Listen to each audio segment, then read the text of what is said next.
Okay, welcome everyone to the final panel of the BGHRA Conference 2024.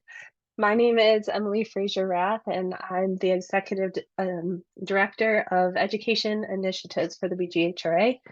I'm also in my last semester at Davidson College as a visiting assistant professor of German Studies. And it is in both of these roles simultaneously that I'm speaking with all of you today, and I do hope that this can be a conversation. This is a panel that actually only consists of me, but which is a celebration of all of our students' work. And you'll hear from some of our students who were kind enough and wonderful enough to record their voices, record videos, talking about their experiences in the two classes that Dr. Pena, Rosemary, and I have co-taught now 6 times. So this semester, the spring semester, we are co-teaching for the 3rd time a class called Race, Gender, Migration.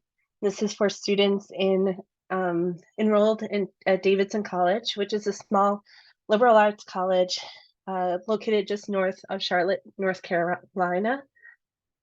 And last semester we taught our 3rd version of Black German Art and Resistance. These classes have been sort of the cornerstone of the education initiatives that we have been sort of pursuing and creating at the BGHRA. And we're excited and nervous to see what the next what the next sort of phase of this will be. But for now, I'd like to spend this time celebrating and bragging about the work that our amazing students have done. And I actually see some of these students that we currently have in the audience. So welcome to all of you, and welcome to everyone. And thank you for joining me this afternoon. So we're going to take a little journey through what this class, these classes entail. And then I'll show you lots of work by the students that we can then dig into. So this is the syllabus for Black German Art and Resistance. We're not going to go through the whole thing, but what I do want to show you is the centrality of different guests that we invite into our virtual classroom. So we meet every Tuesday in person with me and on the campus, and every Thursday on Zoom with Dr. Pena, who's located in New Jersey, and we're in North Carolina. So often on those Thursdays, we also have guests. So for example, last semester we met with artist Etal Harid, who is actually a Syrian artist. She came to campus and we integrate that into our class, a painting session with her.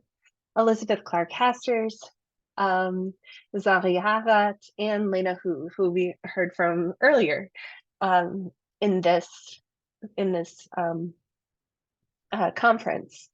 We read a whole bunch of stuff from and by Black Germans and Black Europeans throughout the course, and begin the course really with setting up a whole history, an understanding of some of German history, of some of German history, lots of Black history in Europe, talking about what diaspora means, all of these things.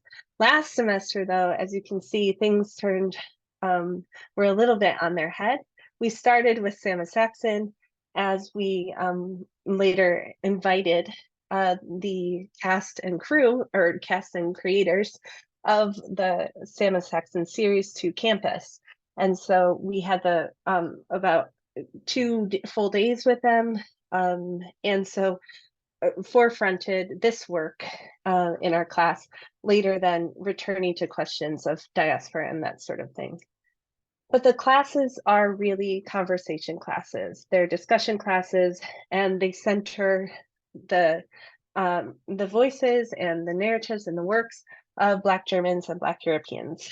Literally, in that we invite people from many different fields, many different walks of life to the class and have all sorts of cool conversations with them. Um, and also in the way that we sort of perceive of our audience for the class, and the audience for our work. We are keenly directed. All of what we do is with the Black German and Black European diaspora in mind. So what we produce as a class, in terms of knowledge production, final projects, and the videos that you can see on our YouTube archive are all created with this audience in mind, rather than a white scholarly audience. So we're not interested in talking back to white academia. We're interested in talking with and being in conversation and community with Black Europeans and Black Germans. So let me show you what this means. So this is actually my new project as a scholar. So I very much see the intersections of my work as a scholar and my work as an educator playing out in this space. And so this is my very, very, very tentative and not at all fun title for the book that I'm now in the process of getting started, based on these 6 classes that we've taught. Because I certainly, Dr. Pena and I think that what we are doing in these classes are special for a lot of different reasons. And it can really sort of have provide a framework or steps for people to follow in order to do what I think and what we think the humanities should be doing. And I'm sure those of us who are educators in the audience can also sort of understand the impetus and the desire for us to make our humanities classes relevant for students, and not just relevant, but like actually essential for students' education across curricula. And at a time when, WVU is canceling all of their and closing down all of their foreign language programs and telling students to go on Duolingo instead, and when excuse me, when programs are being shut down across the country throughout the humanities, we, I think, need to step into a much more active role in fighting against these very, very tragic and very dangerous patterns in higher ed and beyond. So the book, as I'm thinking of it, will really focus on the 3 core values of these classes: collaboration, transparency, and accessibility. And later on in this presentation, I'll talk us through some of what that means. But really what this class is a mix, or what these classes both are a mixture of sorry, I'm getting over the cold that literally everyone has right now. So we're exploring the pedagogical implications of what a transnational community-based learning classroom in the humanities can mean.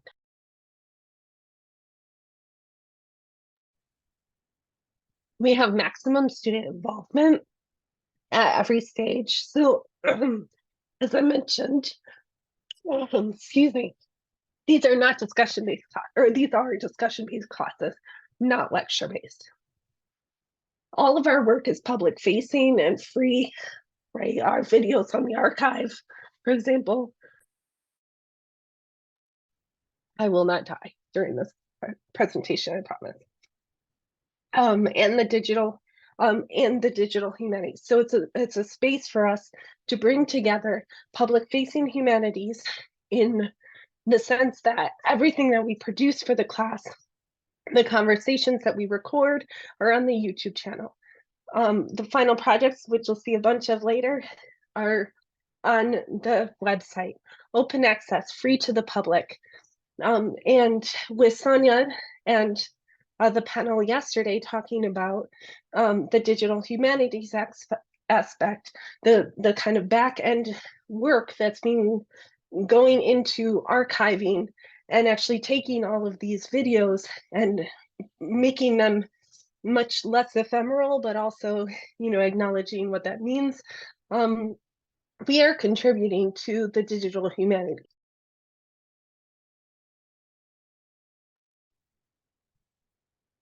And I think core to any humanistic sort of endeavor, any class in the humanities, right? We want to be able to translate the lines of inquiry, the methodologies that we use, and the topics in our classroom to the everyday.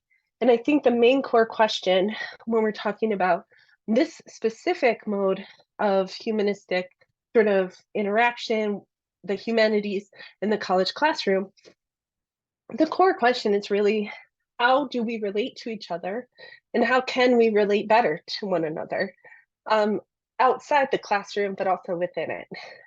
So these are sort of the big bubbles of sort of knowledge and values and things that are going through my mind, our minds, as we not only teach our classes, but also am thinking about the pedagogical implications of what we're doing. And I think these big bubbles of sort of priorities, public-facing humanities, digital humanities, and integrating humanistic lines of inquiry and thought into the everyday, while also having maximum student involvement and doing things within a community-based sort of learning environment, are all sort of interesting pieces that we can put together and see where that takes us. So in addition, and I won't spend a lot of time on this, in addition to our final projects, our core sort of community-based component of the class is having conversations with our guests. So this semester we've talked so far with Carmen Getchka, we've talked with Malik Bauer, we're going to talk to Paula Essam, we're going to talk to Mikona Meskina, many other people, players in all different kinds of arts and politics, scholarship, community, business. And we record these conversations and post them on the YouTube channel. So if you're familiar with the YouTube channel, which you should be, as all of these videos from our conference will also be up on the YouTube channel, free, open access to everyone. You might have gotten to know some of our students over the past few years. And I'm very happy to say that not only have our classes drawn students from every major imaginable, including German majors, but also economics, poli-sci, biology, psychology, you name it, they've been there. But also people from many different walks of life. We've had a lot of athletes in our classes, which I'll get to later. We've had a lot of people from all over the place. We've had international students, we've had Black students, white students, people of color, we've had women and men and non-binary people. So these classes really are for everyone, and they're cross-listed with Africana studies, gender and sexuality studies, and also count for the literary requirement for graduation at Davidson, and also the JEC component, which is justice, equity, and community. So with all of that, these videos are one component of what we're producing for the public digitally that can be accessed and which we hope are really broadening the narratives of what it can mean and what it does mean for people to be Black and German, Black and European, Black American German, or German American, right? Like all of these different constellations of identities that we feel in fields like Black German studies, for example, are not being addressed to the detriment of the community itself. And so this is really our response to what we find to be very problematic about the single narratives that are coming out of some of the scholarship in these realms. So, but I wanted to focus on the final projects today because I think that they're super exciting. And I hope you find them really exciting too. And as I mentioned, we'll have two students talking to us through their videos that they made so that it's not just me talking. But when we ask students to do final projects for either of our classes, the parameters are very, very broad, right? This is also sort of a centerpiece of the way that we teach the classes and the way that we engage with our guests and everyone. When we invite guests, for example, we don't provide, we ask them to speak about what they'd like to speak about. Some of our guests, as you've seen in some of the videos, have formal presentations followed by a Q&A session with the students. Others, like Malik last week, came in and was like, what you got for me? Like, asked me questions. And the students are just in conversation with him about his work, about his life. Things are left open. And the reason for that is, we don't want to limit what someone wants to talk about. We hope that we can use that space to celebrate their work, but the options are really endless. So with Paula Essam next week, we'll talk about far-right violence, in addition to probably her role on Sama Saxon and her other roles in theater and film and movies and that sort of thing in Germany. So the same is true then of the final projects. We ask students to come as their selves, as their whole selves to the class. It's not about hiding who you are, it's about being who you are and understanding, where you can position yourself and how you can responsibly talk about topics that might not include you in them, but can include you and do in the sense that all of the topics, all of the themes that we cover are human themes and you're a human. So students get to present their final projects in the last day of class just for the benefit of the whole class. And these are the things we ask them to talk about, right? So what is the project? Okay. Context. So how does it fit into the class? And that can be very, very broad, right? It can be about a theme. It can be about a sort of theoretical approach, right? It can be about a person about a person or their work that we've talked about or with whom we've talked, anything, right? But it has to also fit into the BGHRA's mission, vision, and with the recognition that this piece of work will exist in the archive and will be readily available and public for anyone and everyone to use and to view. So with all of that in mind, then, if the BGHR's mission, which it is to celebrate the works and the people who make up the Black German and Black European communities, also to sponsor research that benefits the community, and to provide spaces such as the conference that we've been a part of this weekend, for thought and engagement and all of that, right? How does this project actually fit into that? The most important question, I think, again, is the audience question. So who is this for? And we conceive of Black Germans and Black Europeans, um, as we've seen throughout this conference, right? As being a very heterogeneous, very diverse, very um, uh, widespread and diverse community. So we include, obviously, not only Rosemary and Black German Americans, former adoptees, and people like Imani Jones Pugh, who are third generation Black German Americans, right? But also people like, as I mentioned here, Amal Abbas or Malik Bauer, right?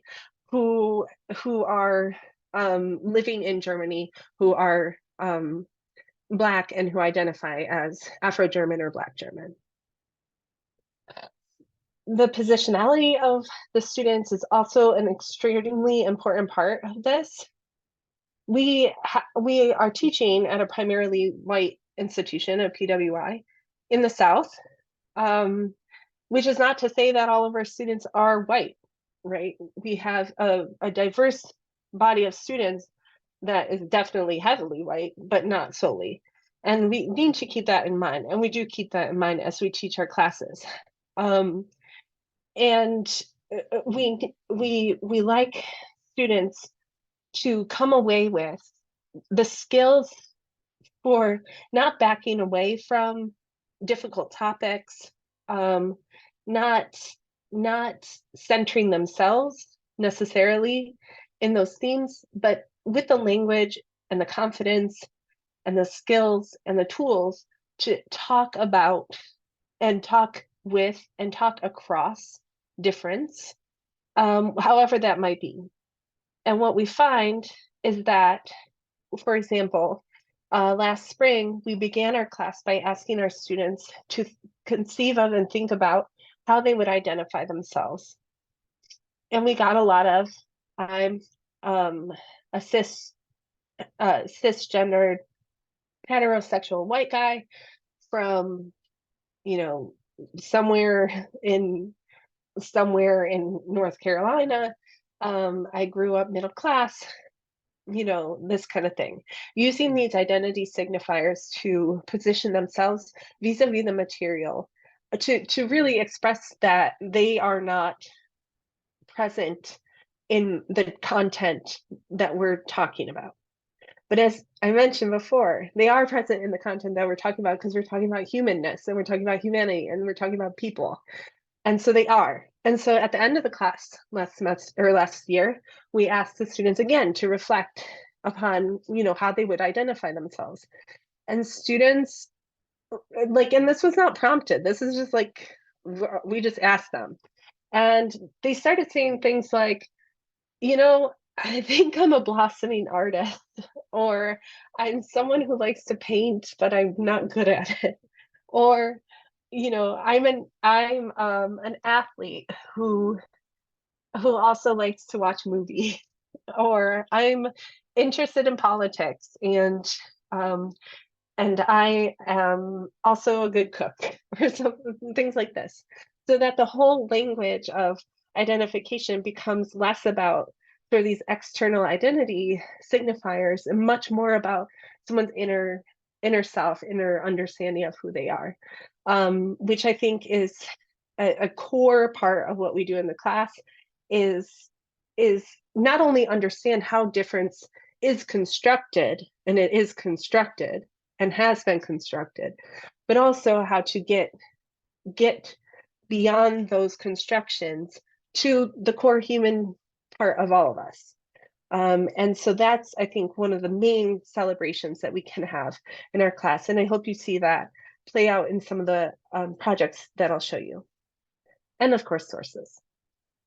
Okay. Again, this question is paramount to what we do.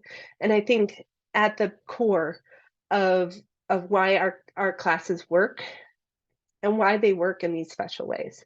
And so when we think about collaboration, we're thinking about collaboration not only between Dr. Pena and I, Rose and I, and not only between us and our students, but also collaboration across the ocean with Black Germans living in Germany, right? Um, or with Black German adoptees who live here in the US, for example.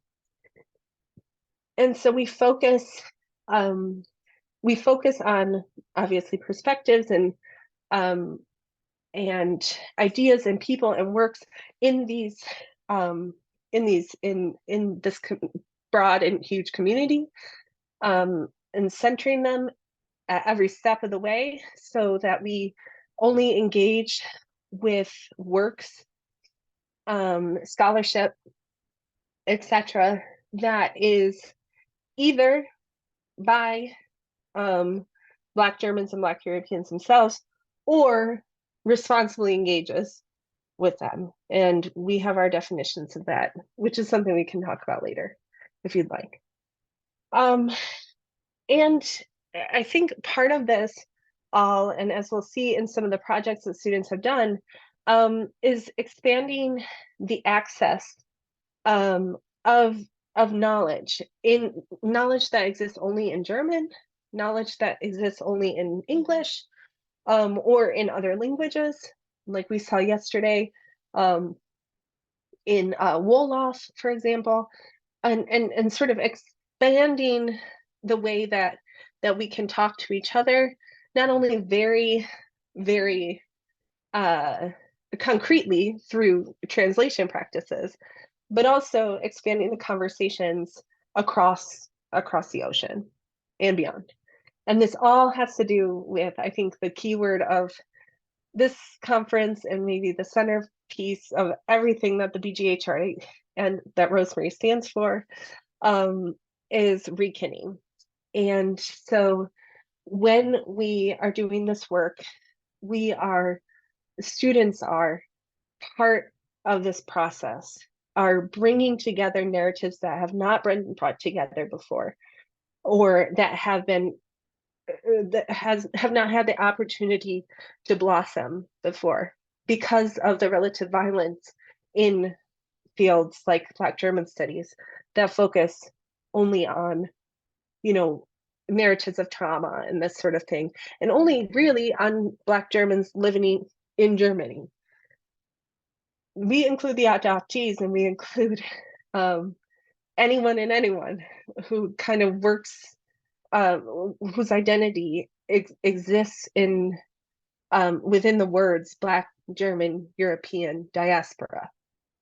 And that makes a big difference. Okay, so the good part. Now we get to talk about the students' projects. And again, I'm taking this opportunity to brag because I'm very, very proud of them. We are very, very proud of them. We have yet to have a class that has disappointed us in any way. We have only the best students, and we always say that. We have the best students. Somehow they just make it to our class. And I'm excited also to say that we started Black German Art and Resistance, our fall class, with 8 students. The next semester was 12. Last semester was 16.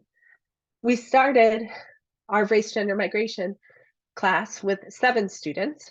And that was actually the year we taught it in German. The next year we had, I believe it was 12 students. This year, right now, we have 24 students. And so not only, and we'll talk about how this works, friends are telling friends, but somehow these topics are bringing people in to German studies. And these are German studies classes taught in English, except for the one. At rates that like are inconceivable amongst many enrollment sort of problems that we all see across our field in all of our institutions.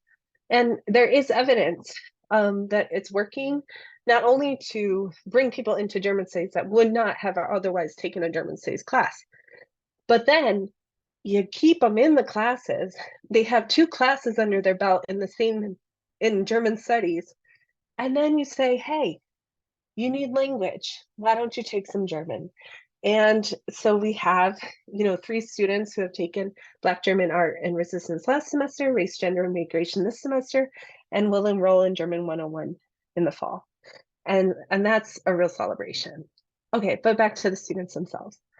So students' projects can really be categorized in these ways, and some of them are obviously overlapping. So I'm going to go through these and show you some that represent sort of these categories. The first one is about information collection and rendering the invisible visible. I should also show you where you can find these, where you can find these. One moment. Okay, whoops. And you can simply go to the Black German BGHRA.org, go to BGHRA at Davidson under the tab, and here are the students' projects. We list them alphabetically, and we still have more to put up from last semester. So they're not all here yet. We will be getting there, that is for sure. But the first sort of blob of, or category or grouping of students' work is about really creating different constellations of things we have canonized or come to know, and things that we have not seen, things that are very hyper visible in, let's say, Black German studies, and things that are invisible in Black German studies and beyond, and bringing them together in new ways. And those ways are dictated by students' perspectives, by students' own ways of living in the world, by their positionalities, by the questions that they ask, etc. And then these projects can really act as reference material and educational material. And so the first example I'd like to show you all is from Olivia. Olivia is a student I've had since freshman year, and she's graduating this semester, which is super weird. And Olivia is a senior biology and German double major. Sorry. Can you still hear me? Yeah. Okay. A senior German studies and biology double major. She is headed off to a PhD program in biology next year, and was part of the class, the first iteration of race, gender, migration that we did in German. So here is Olivia talking about her project, and then we'll take a look at it after, or her projects, I should say.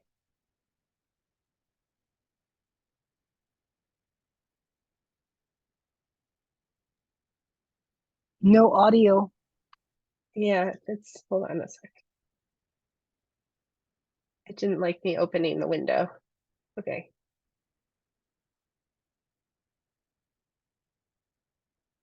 Okay, well.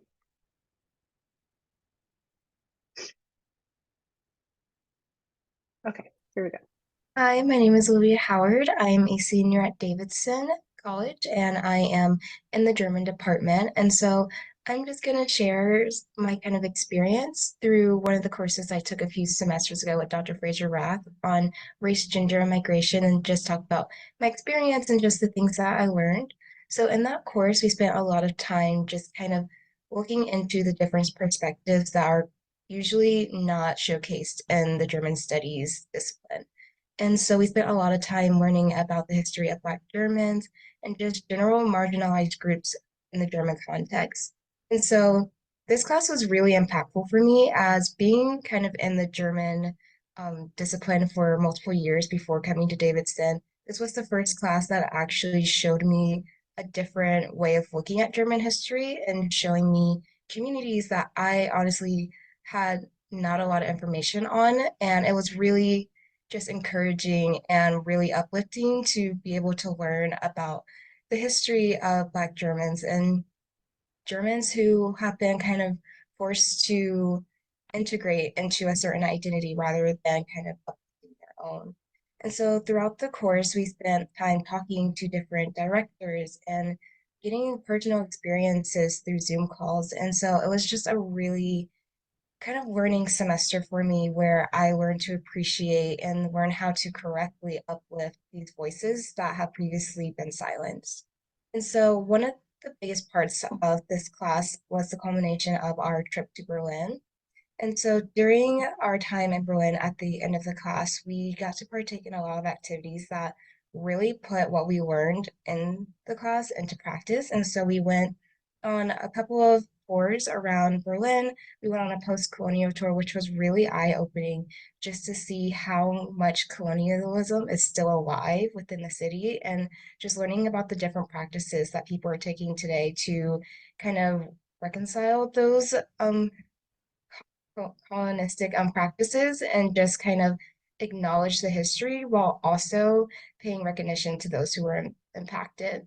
And so another part that I really enjoyed was going on a tour of the Roma and Sinti Memorial. And on this tour, we were led by a student who comes from the Roma and Sinti community. And so hearing kind of his direct perspective, this was one of the most important parts of the trip that for me, as I have been really diving into understanding and learning about the Roma and Sinti community and just how they are continually being discriminated against and just really unrecognized within the German and European context.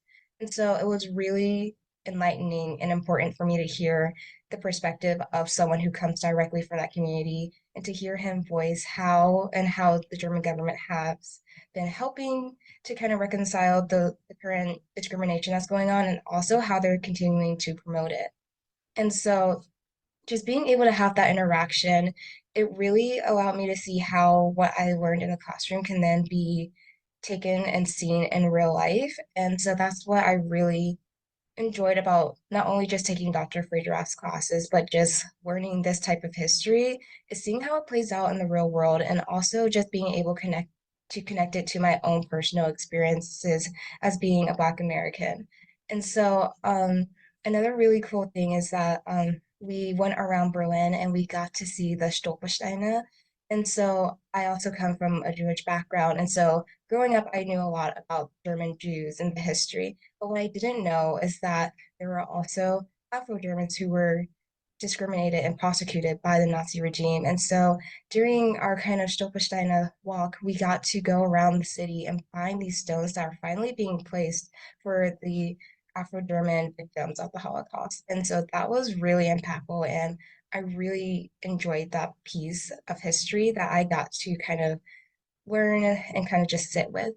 And so that trip to Berlin was something that really just has followed me throughout the rest of my German career and is something that I can reflect on as I leave Davidson and also as I continue into the German culture. And so this kind of led me down a pathway of wanting to understand how individuals are able to kind of create a subculture or find their own self-identity in a society that's trying to kind of repress that identity. And so that's kind of led me onto my pathway of my current senior thesis.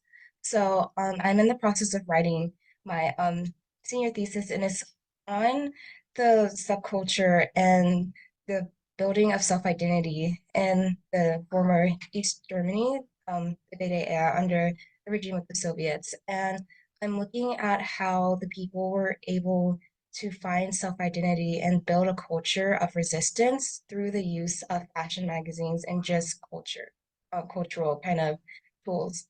And so I'm looking at the fashion magazine, Zibel, and so this was a very popular and the only fashion magazine that was allowed to be circulated throughout the DDR. And so they really were intentional about picking models, about finding locations and spreads to really engage with their readers and to give their readers a sense of belonging and a sense of identity.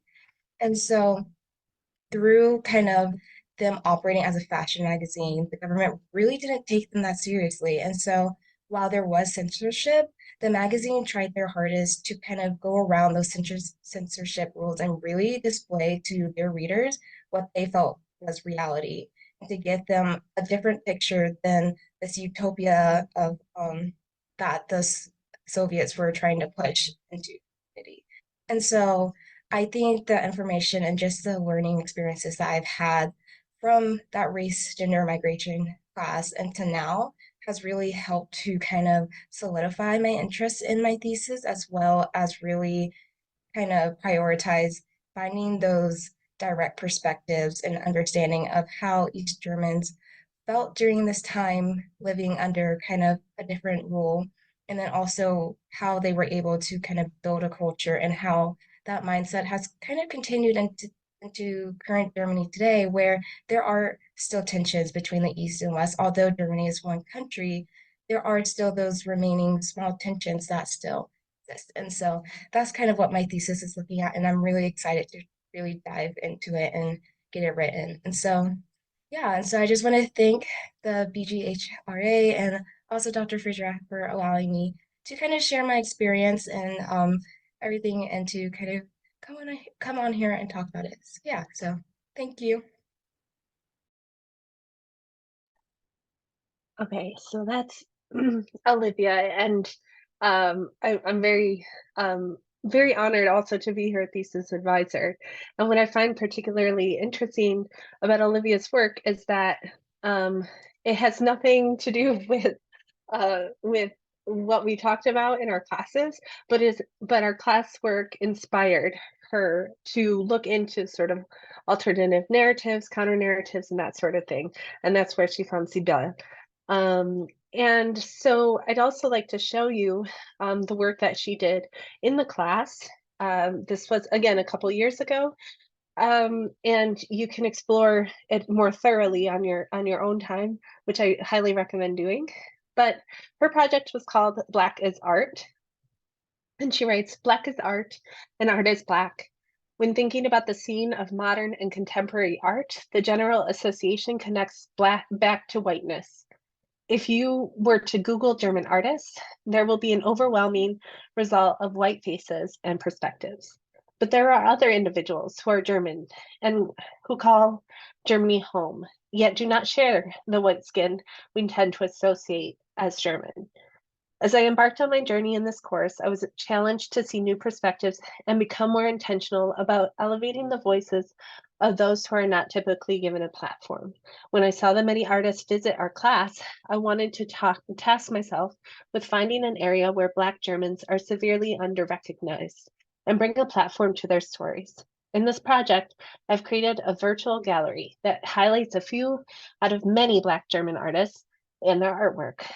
Along with the gallery, there is an archival spreadsheet that discusses the artist's backgrounds, purpose behind the artwork, and links to exhibits around Germany. And so you see this beautiful outline that she did. First, giving biographical information about various artists, showcasing some of their work here, but also, I think, very interestingly, bringing together people whose artwork has never been taught together. So this is another example of how students, or one example of how students are making new constellations and opening up new lines of inquiry by putting together voices that have not yet been in conversation with one another necessarily, or in this kind of venue.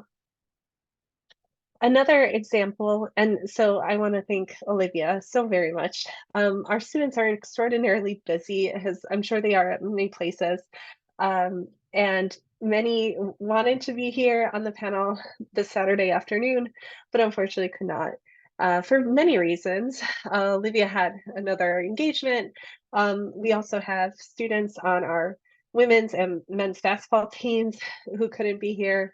Um, our wrestlers, who we'll get to in a while, had a meet today. Our track team, of whom we have a few members in our classes, also have a championship, and so there's just like a lot going on.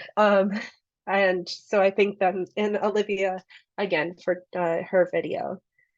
Another example of a project that does this sort of reconstellation or bringing together of voices is one that might seem a bit more sort of traditional, right?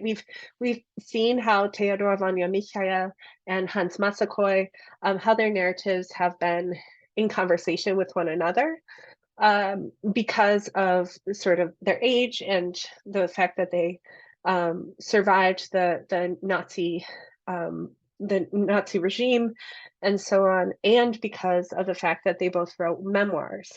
However, I wanted to point this particular project out, which was completed last semester by Robert and Savoy. Savoy is taking our class again this semester. Because it's through the eyes of two people, Robert and Savoy, who had never engaged with Germany really at all.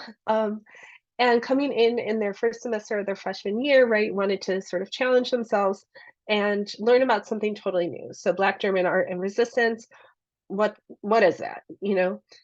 So when we ask our students, so what do you know about Black Germany, or what do you know about Germany? Honestly, the most robust answers we've gotten are, well, we talked about Germany in our European history class in high school. Or the students that say, well, we studied the Holocaust.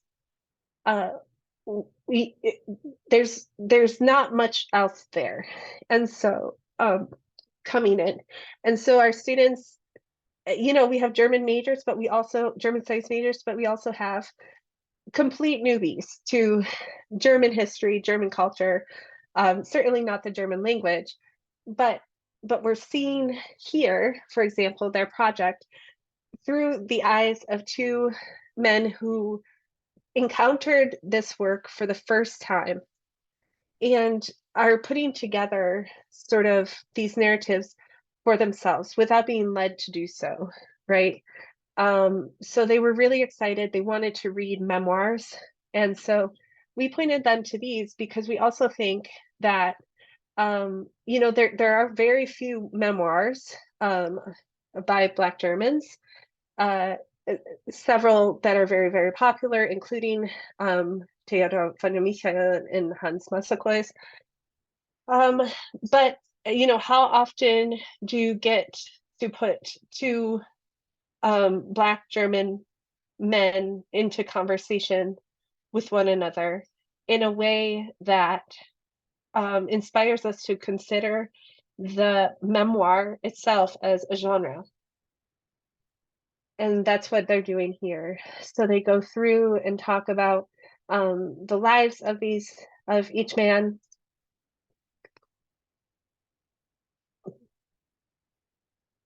And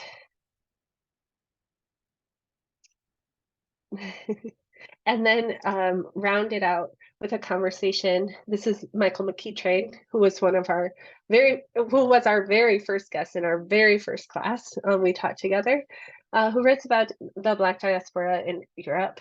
And so they bring together these two men's memoirs in conversation with one another under the auspices of this big term of diaspora. And which is something that you don't see a lot of. And so this is another example of what that can look like. And an example of rendering the invisible visible. So the ideas not only of bringing together two really written about and studied men in their memoirs in new ways, but then in the case of Olivia, forefronting voices and perspectives that have not been focused on at all. Another genre or another category of our students' work is creative productions or art creative productions. And these are among my favorite. Not only because it just showcases the students' immense talents, not only in writing and music making and dancing, which we've had all of these examples, but also does that work of or showcases that work that they have done, whereby they are positioning themselves vis-a-vis the content and the people that we meet and that we deal with in this class. And so you can see that in various ways. The first one I'd like to show you is from last semester by a student named Mav, who would also like to be here today, but she is actually involved in a Black History Month event today. She is a writer, and she identifies as an African American lesbian writer and storyteller. This was from last semester in Black German Art and Resistance. And I'm going to read this little excerpt and then just show you sort of what you can look for and look forward to with reading and engaging with her work. So, Mav writes, I am here because I find solace in the words of Toni Morrison, Maya Angelou, Jamaica Kincaid, Toni Cade Bambara, Alice Walker, and Audre Lorde. When reading their literature, I no longer feel so alone. Transported, to a world that is for, by, and about me. I would like to dedicate a creative piece to the women of the Afro-German movement who, like me, knew of the power of words, whose strength and dedication created representation and visibility for a community that was often overlooked. To congratulate them for their work, while also situating myself outside of their experiences. Because though some aspects and identities might be shared, I am still an African American lesbian young adult writing about experiences that aren't my own. Utilizing various forms of creative writing, I want to create discourse for and provide visibility of literature by Mayaim, Katarina Oguntoya, Igor Hugo Marshall, Olamide Popula, and Lena Hu. By expressing how intersexual identities travel in and throughout various spaces, I plan to analyze Blackness, notions of home and home place, sexuality, gender orientation, and the role of art as a form of activism. So after this beautiful introduction, she goes through and does brief sort of biographical information of all of these Black women, Black German women writers or Afro-German women writers, many of whom we know about and whose work is very popular and has been studied, and others like Lena who we're learning about and we're meeting and we're talking with, which is very exciting to see all of these women in conversation again with one another. So as you can see, Mav then takes a poem or two from each of the authors. So here my Aim, putting the English there and the German should it exist there, and then writing in response to or with inspiration from or using similar techniques as the writer before. So really taking up her own identity in conversation with the identities of these women whose work she finds to be especially exciting and inspirational. And this will be up on the website soon. Again, a lot of the works from last semester, due to many things, are not yet up on the website, but this will be, don't worry.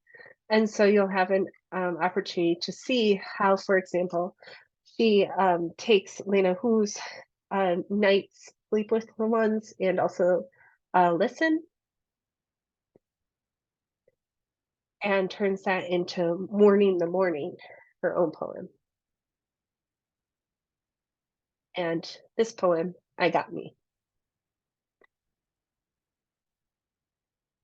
So I find that a really powerful piece and also really interesting way to engage with the works that we did and didn't cover in the class to various extents.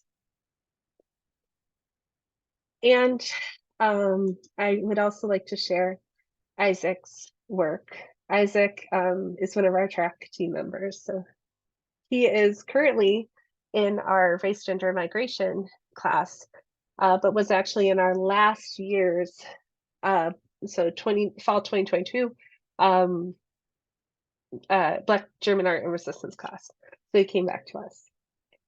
He writes, my final project for German 251 displays my experience as an African-American man in 2022, learning about the European diaspora and about what happened with Black Germans in the last few centuries. There are 3 sections to my piece, each illustrating a different topic that we discussed during our semester, and how I compare and contrast my experiences with that of Black Germans. I'm not going to read all of this, but I would like to show you at least the first part of the class, or have us listen to the first part of the song.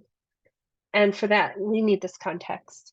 The first section of the piece focuses on Pan-Africanism and the concept of diaspora, summarized by McEachran's work, who plays a prominent role in our background scholarship that we provide our students. I want to connect the idea that, I wanted to connect this idea with that of the African American experience, including the Black Lives Matter movement seen today. Musically, I began the piece with an African style beat using multiple drums and percussion instruments that can be used in many African countries. Once the rhythm of the beat is felt, I then proceed to play the African American national anthem, Lift Every Voice and Sing, on top of the beat. This helped me reinforce the idea of a shared community through the diaspora by highlighting different experiences of the diaspora while also joining them together, hence the juxtaposition between both elements. And I should point out, too, that Sonia Donaldson, who's also on our BGHRA leadership team, has done a robust project with Lift Every Voice and Sing that I highly recommend, and that played a part in inspiring Isaac's work here. So we'll just listen to a bit of this.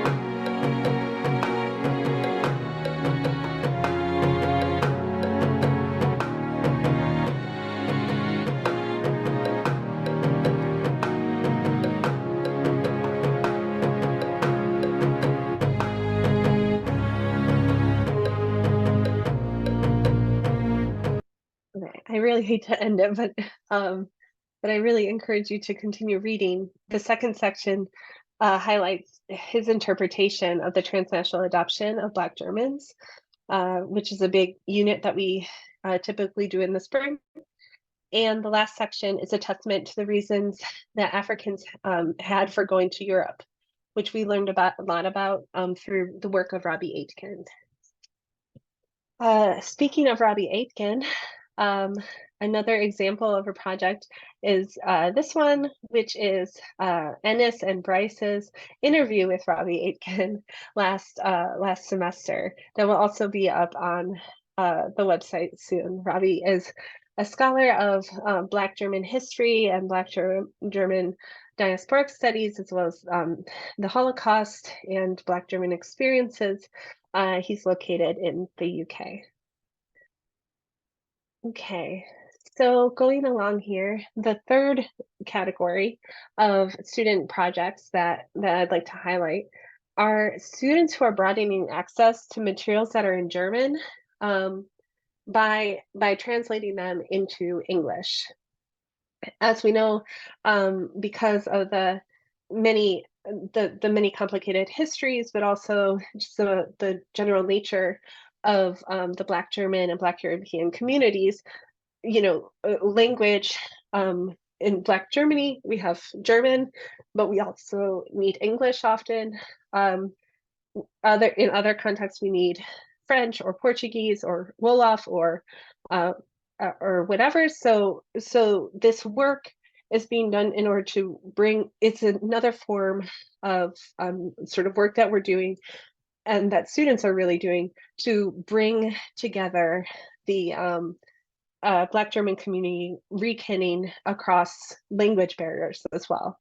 And I want to just mention too that we do it the other way around as well. A couple years ago, Rosemary and I were very blessed and grateful to receive support from the CU Boulder, University of Colorado Boulder, All Tech a center, which is the Center for Language Learning and Technology. Maggie Rosenau, who's in the audience today, as well as many of the other wonderful Rachel Allison, Rebecca Allison, and other people as part of leaders of that center helped us to run our first iteration of a German language class for Black German adoptees, which I had the privilege of teaching, and it was over Zoom, and it was a lot of fun. And we're hoping to work more on those sort of collaborations with Alltech, but also with Goethe Institute and with other places going forward. So that's sort of the flip side of this translation work. And so for this, I'm going to show you another video that one of our students, this time Katie Ann Peterson, kindly recorded as she just got pulled up to the varsity basketball team and is at a game right now, so she was unable to join us. And so this is Katie Ann. Katie Ann is also a German major, also graduating this fall or this spring, and is a double major with environmental studies. With Dr. Pena and Dr. Frazier Rath. I'm sorry. Okay.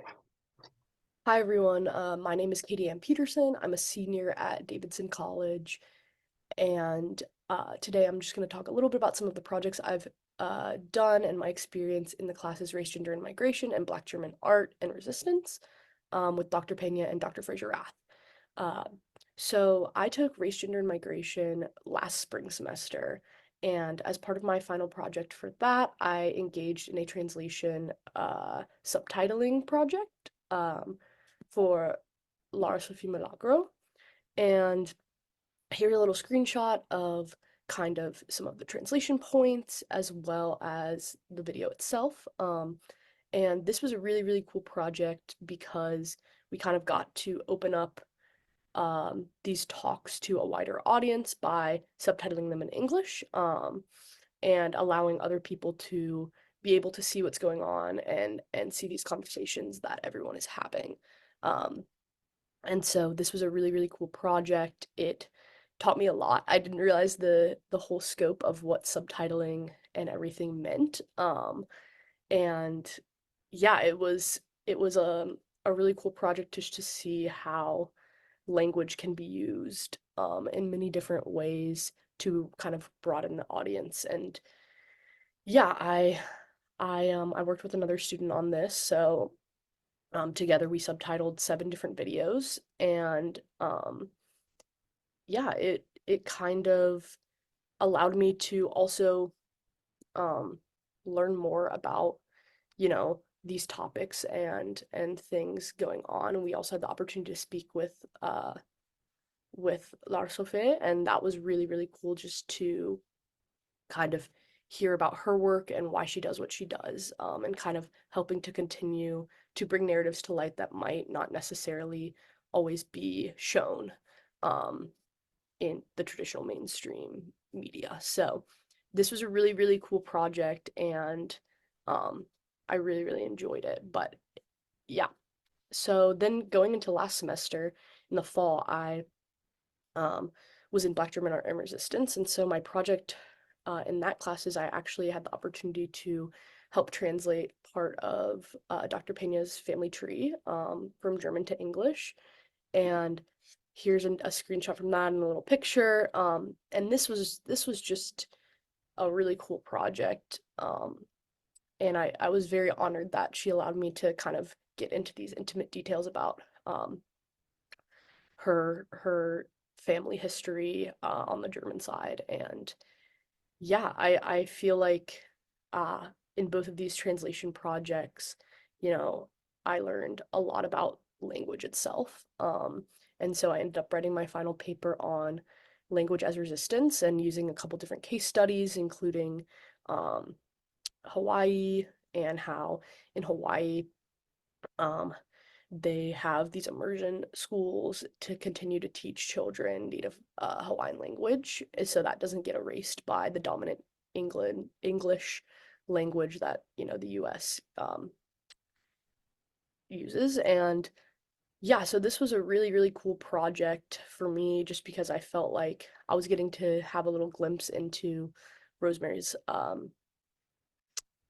family history, and I was honored that she allowed me to engage in this project. And yeah, I ended up being able to write a cool paper about how language can be used as an active resistance for the class Black German Art and Resistance, because I think sometimes we forget that language and the erasure of language can be a really important part, and then the promotion of that language again can be a really important part of um, making sure that these narratives and people and histories are not forgotten and not lost. And then kind of going off both of those, in both those classes, we talked a lot about um, the Black German adoptee cohort that Dr. Pena is a part of. And so I was really interested in talking with Dr. Frazier Rath about, you know, we know a lot about these soldiers who were fathers, and we know a lot about the children, but we don't really know that much about the mothers.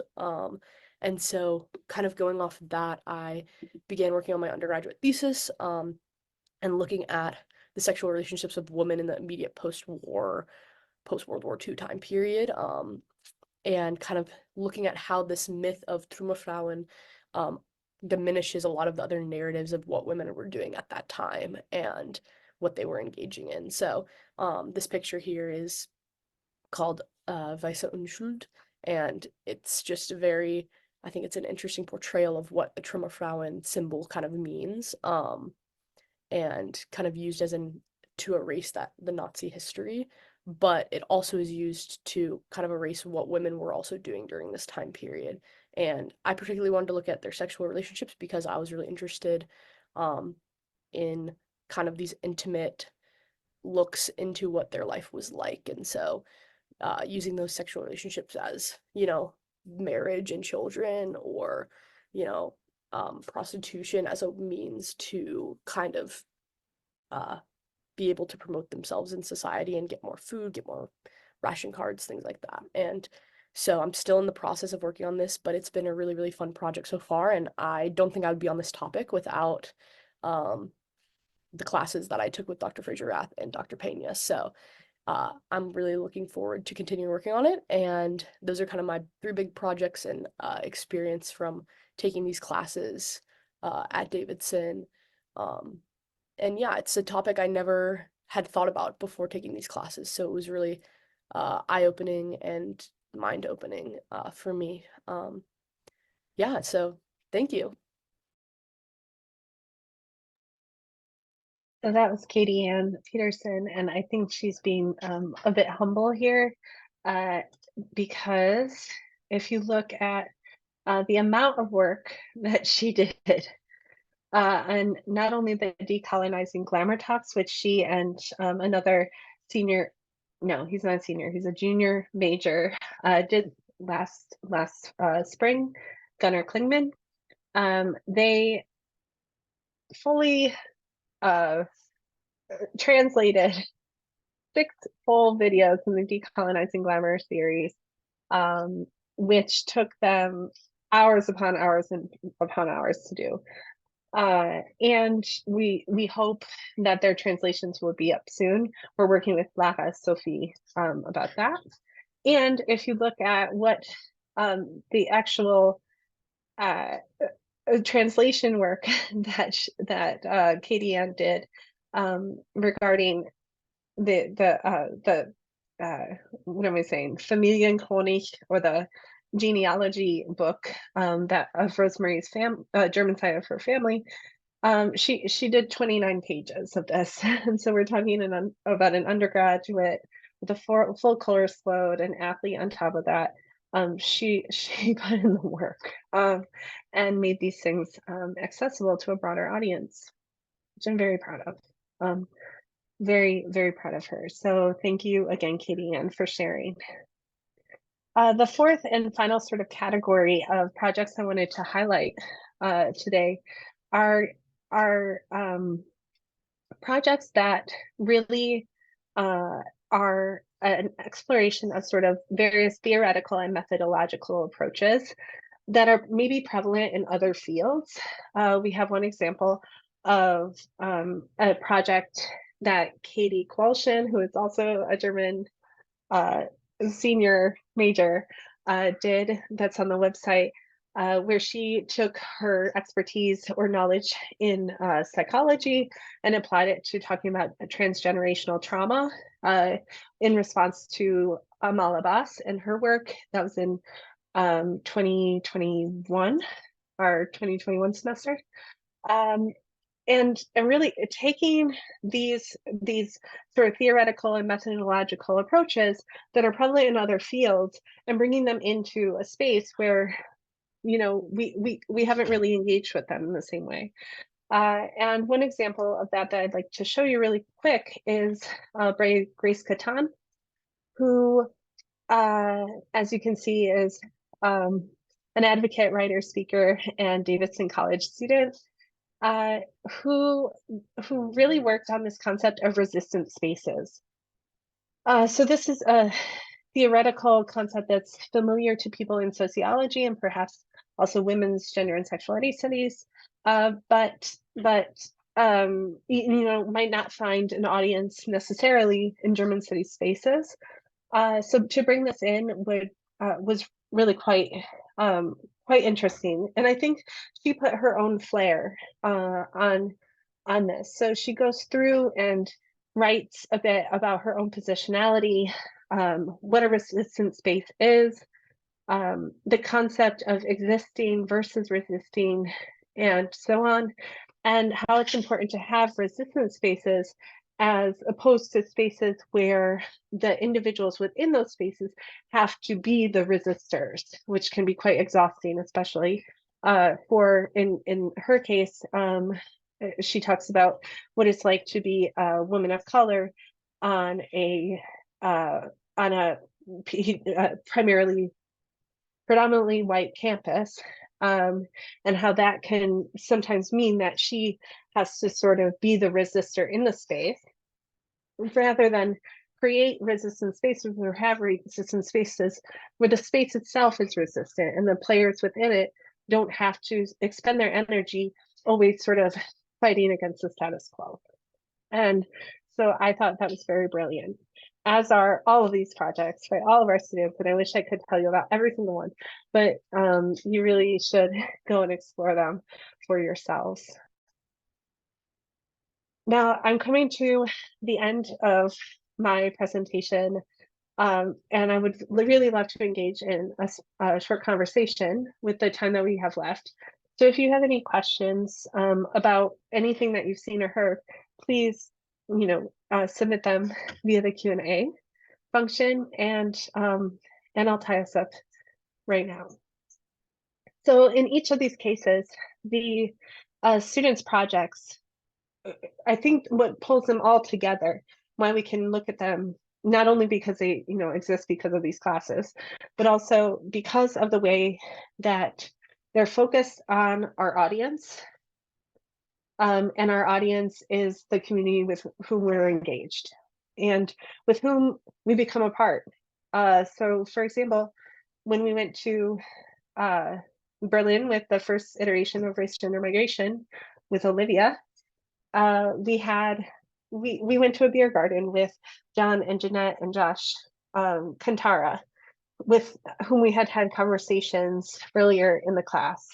And so we were able to sort of to make these real human connections, like on the ground, in that way. Another example, or another sort of quality that I think explains all of these projects is the sense of responsibility that the students have toward others and toward this specific kind of world building, where it's not the world and the sort of communities and the spaces and the way that we talk, the language that we use, all of this stuff does not belong to one person or group. It belongs to the entire community. And the students are part of this world making, as well as they are, as well as they're learning from others and others are learning from them. So it's a real community feeling that we have here, and a sense of responsibility that we have for other human beings, like for each other within this community. Which brings me to the third point, which is the explorations of humanness, community, and connection. And I think that comes through in a lot of the projects, or in maybe all of them.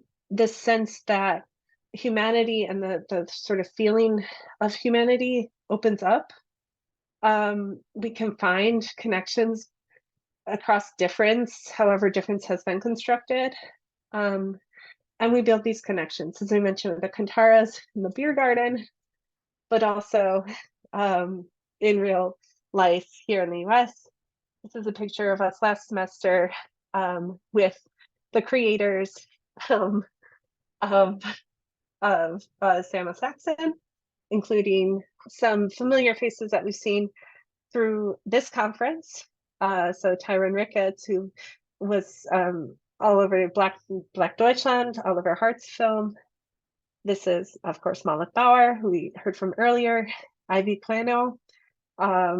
This is Paula Essam, for which there will be a video interview with her next week up on the website. Chris Silber and York Vinga, and some of our students who stayed to the end.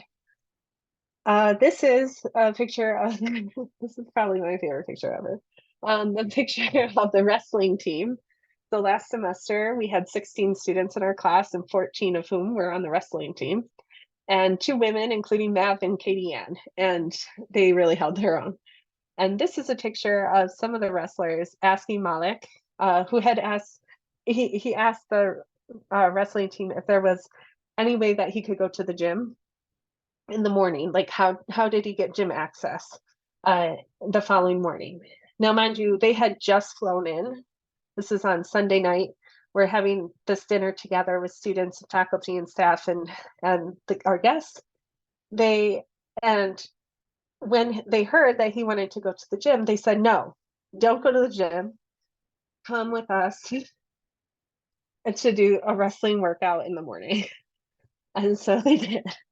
He did, jet lagged and everything. And this is what he posted on his on his Instagram with some of the students from our classes making this connection. And then when they had them later the next day, we had sort of their the big presentation, big fancy night where, an opening premiere of Sama Saxon in the US at Davidson. Malik wore his Davidson wrestling shirt. So I think that if nothing else, shows sort of the community building aspect of our class. And it's something that I'm very proud of. I think Dr. Pena is very proud of too. This has been a real learning experience, both in terms of letting go and letting things happen. So at the beginning of the semesters, our syllabi are never done because we never have a full understanding of when our guests will come, what they'll talk about, etc. So it's a constant editing process throughout the semester. And, it takes a lot of sort of letting go as an educator. We want to facilitate and we want to moderate and we want to take these moments and really shape them for our students. But because we don't want to dictate the way that these discourses and this sort of field are being developed. It's not just our project, it's everyone's project, right? We don't censor our students. We don't ask them to submit questions beforehand so that we can tell them if they can ask them or not, right? We don't assign them sort of things to inquire about. We trust that they will take their own curiosity, their own respect for each other, and their own sense of community forward. And so it's been an exercise in letting go. It's a pedagogy that requires that, but I think it's also opened up so many avenues for community connection, for creativity, for students who I would have never thought, would be interested or talking about art, for example, to talk about it in the ways that they do. And so I've learned probably more from our students and from our guests than they could possibly ever learn from me. So for that, I am eternally grateful. And so thank you very much for listening to my long-winded explanation and bragging session about our students. I do hope that you will engage with their work as they're part of the knowledge creation process and part of the community themselves. So I will answer some questions that have popped up in the Q&A. So Spencer writes, Ruth writes, this is a most impressive body of work by these students, and I do agree. Congratulations to you and Dr. Pena. Thank you. Have these students articulated how they may take this learning to their future lives? Yes, in both direct and indirect ways. So at the end of the semester, we have our students write or submit letters. And this is a practice that we do as part of ungrading or liberatory pedagogy, liberatory practice.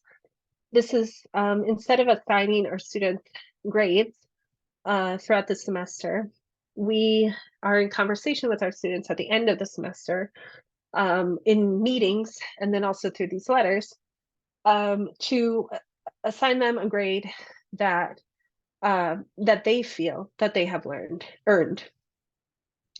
And we talk to them about what that means. So we talk to them about self-evaluation, which is another skill we hope to be in the process of helping students learn.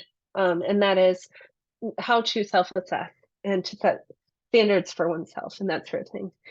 And so we talk to them about, thinking about where they were at the beginning of the semester versus where they are now in terms of growth, and growth meaning whatever that means for people. So if that means growth in their sort of understanding of the world, growth in a certain skill set, whatever. The second is effort. So we expect a lot of our students. Sometimes we talk about how our class in some ways is it's not really a 200 level undergraduate class. It's more like a graduate class, because we're providing materials and opportunities for them to engage, but also providing them with very few kind of threads or themes to hold on to. All of that comes from them, right? They are responsible for making the connections between guest one, guest two, guest three, or whatever, and this piece of work and this and that. And those connections can never be, fully understood or fully sort of fleshed out, right? They're always going to be sort of tenuous and depend on where the student's coming from, their positionality, their perspective, and that sort of thing. And that's the work of a grad student. that's how, what do you do with this knowledge, right? You got to put it together somehow, but how do you do that? And that's what grad school is for. But these guys are undergrads and they come to the challenge. They come up to the challenge. And so I would say that in these letters, that's what we hear a lot about is, you know, it's about taking not just the knowledge, what they learned in terms of dates and facts and people and that sort of thing, forward, but actually the skills, and they've articulated this in letters and in our conversations, the skills of making connections where connections are not clear, or talking to people about with whom they think that they might not have much to do with, or like not much to say, and finding that human connection. So these skills that might be thought of as soft skills or whatever are skills that they talk about bringing forward with them, and I think that's really cool. Yeah, thank you for that question. And thank you very much, everyone, for these very nice comments that you're giving me, but also to our students. So the students are indeed very impressive and very inspirational. And you know, Abigail, thank you for coming to the conference. And thank you for being a part of these conversations. So good. All right. So if there are no other questions, I'll just thank you once again for listening to my one woman panel and for celebrating the work of our students, who really, they are the ones that do the real work.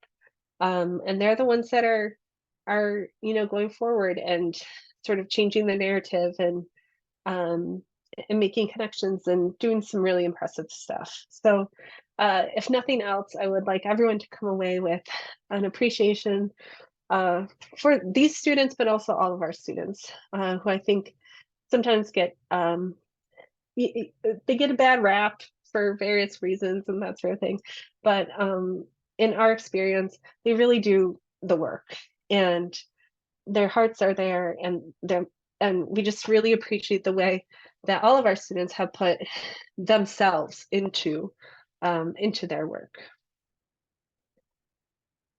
Okay, so we'll see you all at the closing talk, which is just a conversation with the leadership of the BGHRA in about 15 minutes. And for the closing of the conference, another beautiful, wonderful conference. So thank you all again for joining me, and we'll see you in just a few minutes.